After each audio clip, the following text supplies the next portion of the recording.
What's your dominant frequency? In order to change the game, we have to get into the quantum. What is your frequency? You see this? This is an aura. This is what you have every day walking around. You can't see it. This is just a filter. It shows an auric field, but it's happening in real time. What is your aura? Your aura dictates what comes into your field. If you have aura like this, you're going to get everything you desire. Visible light, invisible light spectrum. See that? This is the quantum. We're in the quantum world. We shift our consciousness to a new reality, hence we get what we want. Listen, it's going to work out for you. Everything that's happened is going to happen, but it always happens in my favor. That's how you shift the quantum world. You shift the quantum world in your favor by having a certain mindset. The mindset you have to cultivate is one called certainty. How certain are you that you are going to receive whatever you want?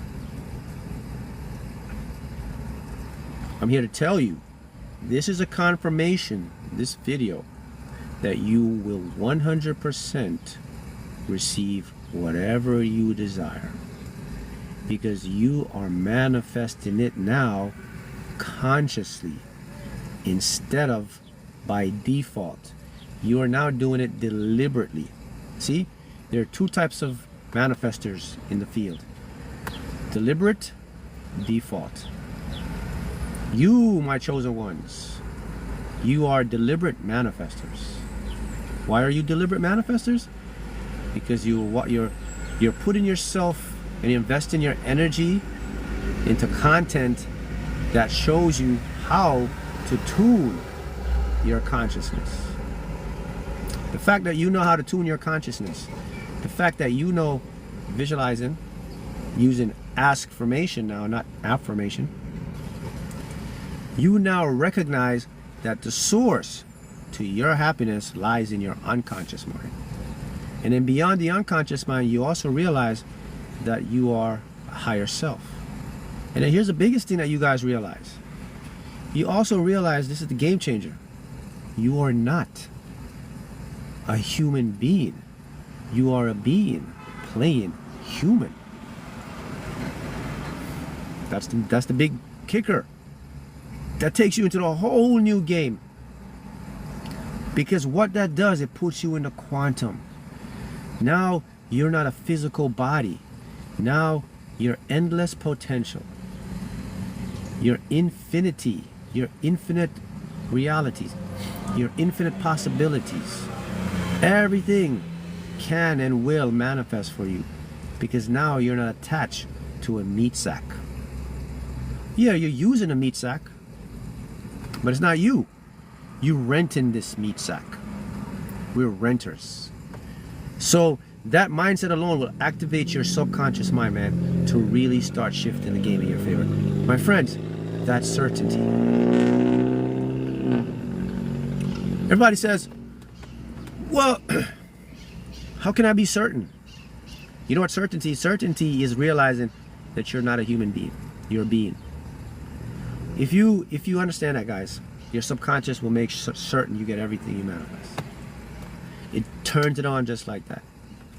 You don't have to go convince yourself now. You gotta say, oh man, I gotta convince myself.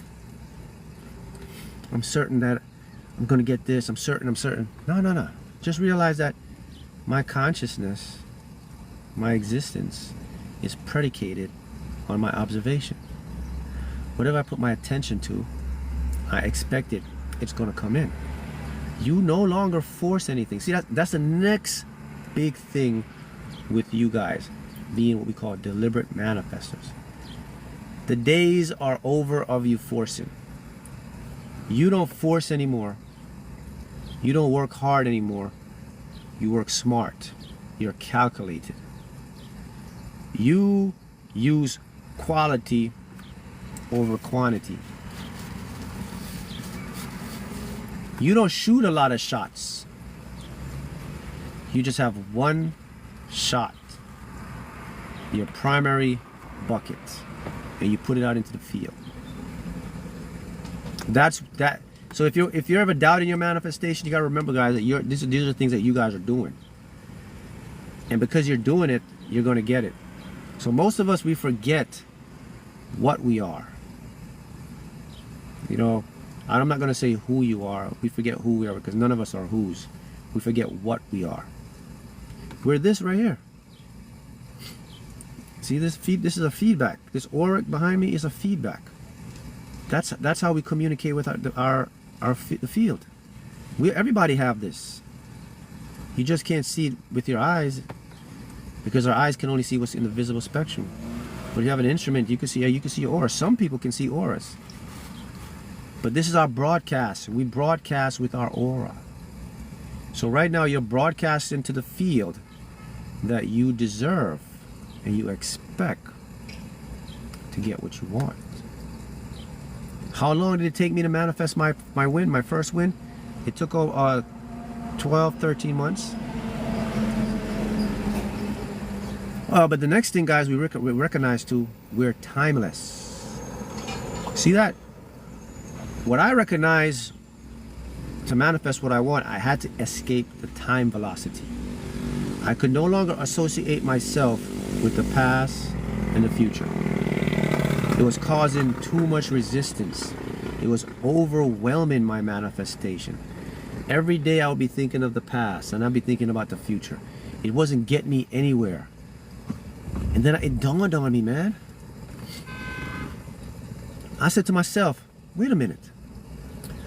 When am I thinking about the past? I was like, right now. When is Mark thinking about the future? Right now. Then I asked myself, so where is the past and the future? And then the download came and said to me, Mark, this is exactly what my higher self said to me now. He says, Mark, the past, write this down. This will change your life. My higher self came down and told me this. It was a game changer. This took me to the next level. It says, Mark, the past and the future have no realities of their own. All their realities are borrowed from right now in this moment. I was confused when I heard that. I was like, what is my higher self talking about? I don't get this. And I remember this, my exact words was this. I said, oh snap. Dang. What my higher self is telling me is that the past and the future are copies that I'm making up in my head. They don't come from a past. They don't come from a future. They come from now. So they're taking information from the now, but they're just placing a label of the future and the past, making me think I was somewhere, or I was going somewhere. And I was like, whoa. And that's when I started to win the lottery. That's when it was done. That's when it was over. That's when I knew I was going to win. That's when I evaded time. I was like, it's a trick. My own mind is tricking me. Because all I ever was and could be is now. I was never in the past. I could never be in the future. I'm always now. When my higher self said that, that's when I realized, like, okay, let me now tune this game to my feeling.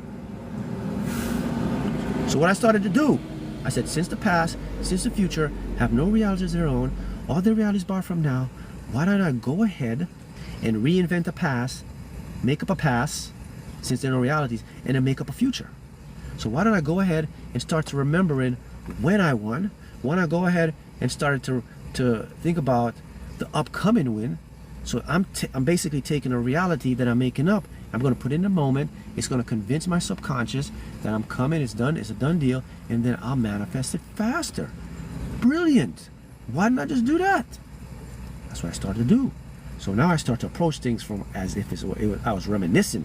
So it's not when I win. It's like I already did win. I'm remembering when I won. I'm not remembering to win. I'm remembering when I manifested. I'm remembering when I already had it. So to me, I was using the past now to reminisce something that I've already done. And the only time I use the future is to see the future self of me. Well, what does this work? Quantum. In the quantum world, it says that there exists all possible outcomes of me, future selves. I'm out in the field, man. There are different copies of Mark. So all I do is bring all of those stuff in the moment, feed it to my consciousness, visualize it, change my state of being by adopting a feeling of neutrality, stop forcing stuff, stop pushing, let it flow. What comes in, what goes out, let it go out. Don't hold anything that don't want to be held, and then it will all work out. And I was like, whoa, this stuff actually works. So I got nothing to lose, so I say, hey, this stuff actually works, man.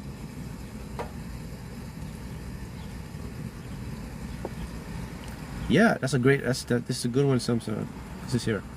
This is woke skank says, kind of imagining how a vacation will go a week before. Exactly, yes. So what you're doing, you're predicating yourself. You're putting yourself in a timeline instead of allowing my ego to dominate the past and the future. Because if my ego dominates my past and my future, it's not going to be a pretty sight. My ego is always going to remind me of what I couldn't do, what's wrong, and it's always going to give me a future of fear, doubt, and worry.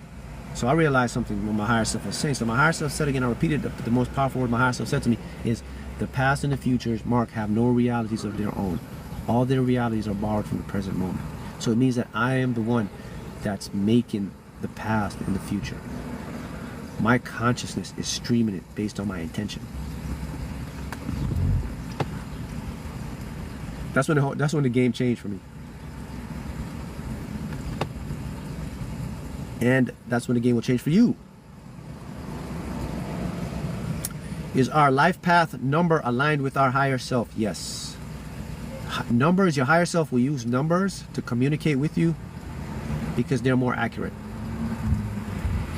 7, 8, 9, 5, 4.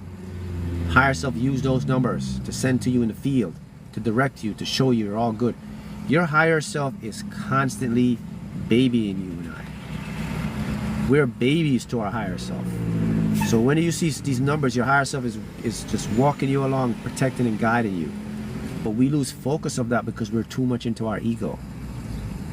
Our ego makes us think that we don't have a powerful guide. Got that?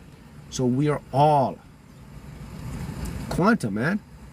All of us, we're energy. See this energy? Look, energy. Look at that. Feedback loop. Look at my hands. Look at the energy. Look at the colors. That's what we are. But you can see it because this filter. But you take this filter off, it's still there.